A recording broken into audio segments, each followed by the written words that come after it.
Shalom, selamat pagi bagi kita semua, saudaraku yang dikasihi oleh Kristus.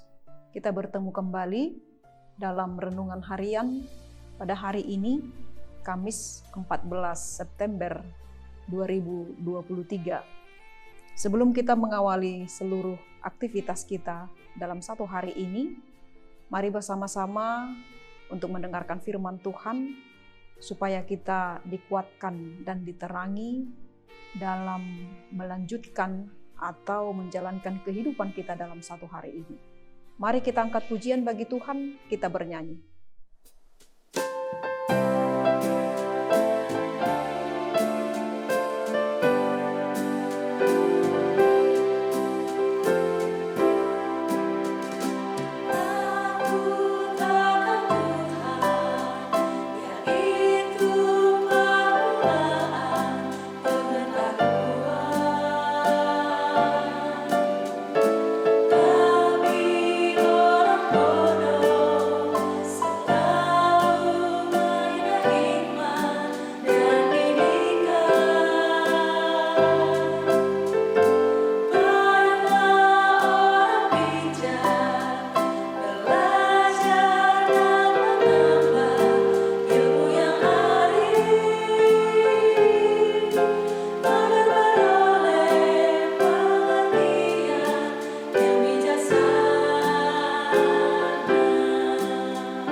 Kita berdoa.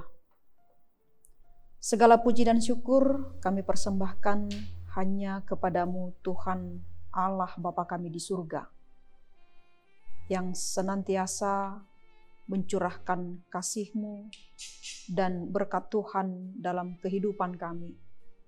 Engkau juga membimbing kami, Tuhan, dalam setiap langkah kehidupan kami, hingga kami boleh tiba pada hari ini di dalam keadaan sukacita dan di dalam kekuatan yang dari Tuhan. Sebentar Tuhan, kami ingin mendengarkan firman Tuhan sebelum kami mengawali seluruh kegiatan kami dalam satu hari ini.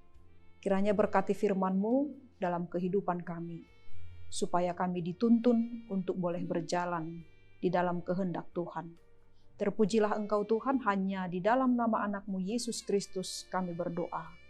Amin.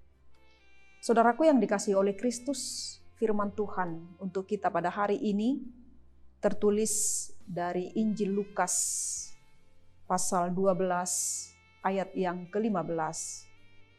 Dikatakan demikian, katanya lagi kepada mereka, berjaga-jagalah dan waspadalah terhadap segala ketamakan. Sebab walaupun seorang berlimpah-limpah hartanya, hidupnya tidaklah tergantung daripada kekayaannya itu. Dalam bahasa Batak dikatakan, laos didokma tunasida, jaga mahamu pasiding hamuma nasa hahuliton, ainang pemerlobi-lobi halak, dada sian artanai nguluna. Demikian dikatakan firman Tuhan. Saudaraku yang dikasihi oleh Tuhan, topik dari renungan kita pada hari ini yaitu waspadalah terhadap ketamakan. Saudaraku yang dikasihi oleh Kristus, firman Tuhan hari ini merupakan bagian dari perikop pengajaran Yesus dalam perumpamaan tentang orang kaya yang bodoh. Kisah ini merupakan kisah yang sangat penting karena berbicara tentang bagaimana mengelola kekayaan dan soal berbagi, supaya tidak menjadi orang yang tamak atas harta yang dimiliki dan tidak menggantungkan hidupnya kepada kekayaan yang dimiliki. Sebab kekayaan itu adalah berkat yang dianugerahkan oleh Tuhan dan yang harus dikelola dengan baik. Diceritakan dalam perikop ini, ada seorang yang datang kepada Tuhan Yesus untuk memohon bantuannya untuk menjadi penengah soal warisan dan dengan kerabatnya. Namun dengan tegas, Yesus menolak permintaannya itu. Mengapa Yesus menolak permintaan yang datang minta tolong kepadanya dan tidak mau mencampuri urusan orang itu? Apakah Yesus antipati dengan harta? Apakah pengikut-pengikut Yesus tidak boleh memiliki harta di dunia ini? Yesus tidak menolak permintaan orang itu.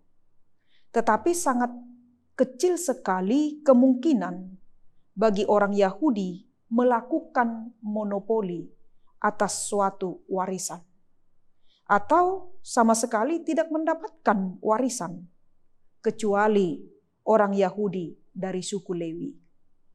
Orang Yahudi memiliki warisan yang berlaku mutlak karena berdasar pada peraturan dan ketetapan mutlak Tuhan Allah.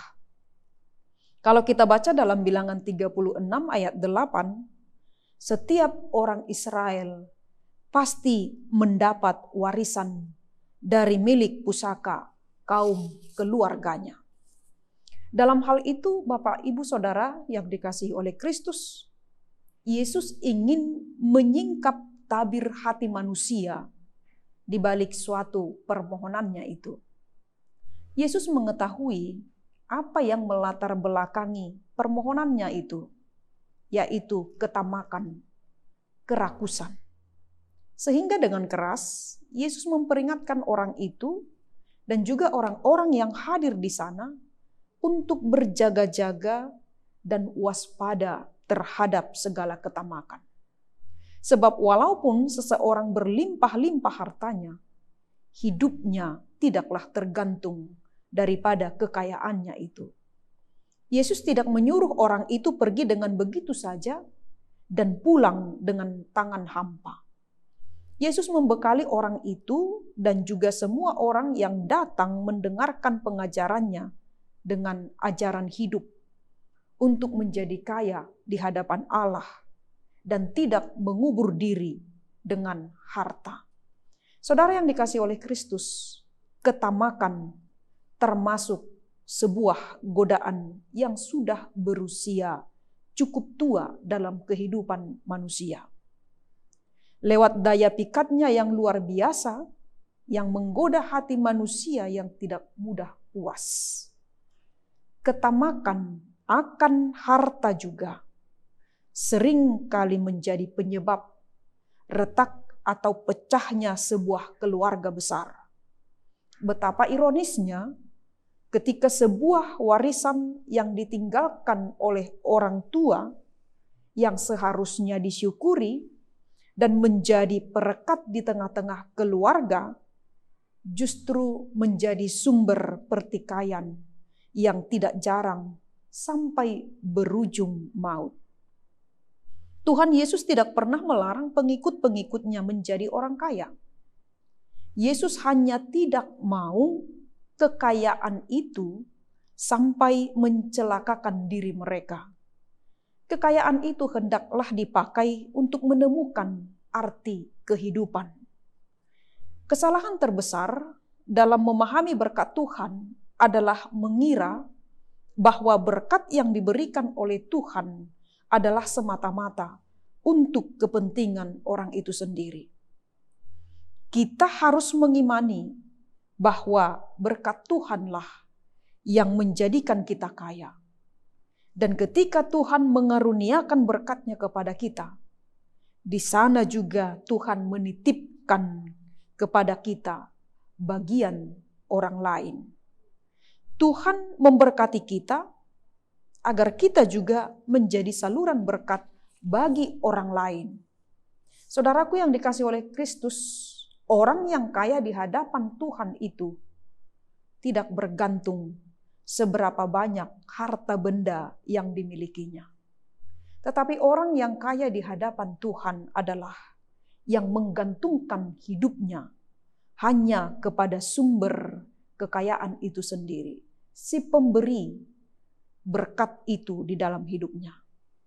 Maka setiap orang yang menyandarkan kebahagiaan dan hidupnya pada kekayaan dan bukan kepada Tuhan, dikatakan melalui firman Tuhan ini, dia adalah orang bodoh. Kekayaan tidak dapat memperpanjang umur, tetapi Tuhanlah yang menentukan segala sesuatunya dalam kehidupan manusia. Ketamakan hanya bisa diatasi dengan ucapan syukur dan membiasakan diri untuk mencukupkan diri dengan apa yang ada. Dan jika tidak berhati-hati, bukannya keuntungan yang didapat, melainkan kerugian dan juga penyesalan. Maka melalui firman Tuhan pada hari ini mengingatkan kita, berjaga-jagalah dan waspadalah terhadap ketamakan akan harta duniawi. Amin. Kita berdoa. Terima kasih ya Tuhan Yesus atas firman-Mu pada saat ini yang telah memberikan kepada kami tuntunan hidup supaya kami boleh berhikmat dan bijaksana untuk memakai segala berkat, karunia, talenta, dan juga berbagai macam berkat Tuhan yang sudah kami terima dalam hidup kami ini untuk tidak kami pakai dalam memenuhi kebutuhan diri kami sendiri. Tetapi Tuhan juga menitipkan dari setiap berkat Tuhan yang Tuhan berikan dalam kehidupan kami. Di sana juga ada berkat yang harus kami bagikan kepada saudara-saudara kami yang membutuhkan pertolongan. Kiranya Tuhan memberikan kepada kami hati yang penuh kasih, hidup saling mengasihi di antara sesama kami. Ketika kami melihat ada saudara-saudara kami yang hidupnya jauh dari kekurangan, maka Tuhan pakailah kami melalui berkat Tuhan yang kami terima untuk menolong mereka dari kesusahannya, supaya mereka boleh bersuka cita dan semakin mengenal Tuhan lagi di dalam kehidupan mereka. Dan mereka juga boleh percaya akan setiap firman Tuhan yang boleh menguatkan mereka, menghibur mereka dalam setiap kesusahannya. Kami percaya juga Tuhan, bahwa dalam satu hari ini Engkau juga akan menyertai setiap perjalanan kehidupan kami. Begitu juga dengan segala pekerjaan yang kami kerjakan, kiranya Tuhan memberikan kepada kami kekuatan, kesehatan, sehingga kami boleh mengakhiri segala aktivitas kami dalam satu hari ini. Dan apapun yang kami kerjakan, kiranya berkenan di hadapan Tuhan. Saudara-saudara kami juga Tuhan, yang mendengarkan firman Tuhan pada hari ini, beserta orang-orang yang kami kasihi, dimanapun mereka berada. Kiranya Tuhan juga memberkati kehidupan mereka, memberkati setiap keluarga yang sudah Tuhan bentuk, dan juga anak-anak yang sudah Tuhan titipkan. Maka kami percayakan juga seluruh kehidupan pelayanan di tengah-tengah gerejamu, supaya Tuhan juga hadir untuk memberkati segala program dan juga segala pelayanan yang sudah berlangsung dan juga yang akan berlangsung nantinya. Karena kami percaya bahwa kuasa Tuhan dan pertolongan Tuhan akan memampukan kami untuk melaksanakan semuanya. Inilah doa kami Tuhan. Kiranya Tuhan berkenan atas doa-doa dan permohonan kami yang kami persembahkan hanya di dalam nama anak-Mu, Tuhan Yesus Kristus. Kami berdoa dan mengucap syukur. Anugerah dari Tuhan kita Yesus Kristus, kasih setia dari Allah Bapa, serta persekutuan dari Roh Kudus, kiranya menyertai kita hari ini sampai selama-lamanya. Amin. Saudaraku yang dikasihi oleh Kristus, selamat beraktivitas bagi kita semuanya. Shalom, Tuhan Yesus memberkati.